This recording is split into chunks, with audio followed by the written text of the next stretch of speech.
গণ অভ্যুত্থানে যেসব তরুণ ও যুবকরা এই দেশ বদলে দিয়েছে তাদেরই এই দেশকে পরিবর্তন করতে হবে বলে মন্তব্য করেছেন জাতীয়তাবাদী দল বিএনপির মহাসচিব মির্জা ফখরুল ইসলাম আলমগীর।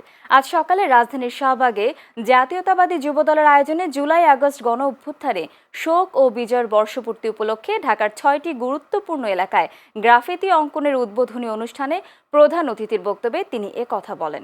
এ সময় জাতীয়তাবাদী যুবদলের সাধারণ সম্পাদক নুরুল ইসলাম নয়নের সঞ্চালনায় অনুষ্ঠানের সভাপতিত্ব করেন জাতীয়তাবাদী যুবদলের সভাপতি আব্দুল মোনায়েম মুন্না। বিশেষ অতিথি ছিলেন জাতীয়তাবাদী যুবদলের সিনিয়র সহসভাপতি রেজাউল করিম পল সহ অন্যান্যরা।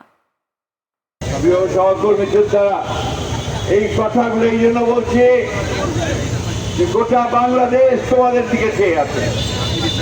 তরুণ যুবক যারা বদলে দিয়েছে, যারা পাল্টে দিয়েছে সেই হাসিনার ক্ষমতাকে, তাকে দূর করে দিয়েছে দেশ থেকে, তাদেরকেই তো এখন এই দেশ গড়ে তুলতে হবে।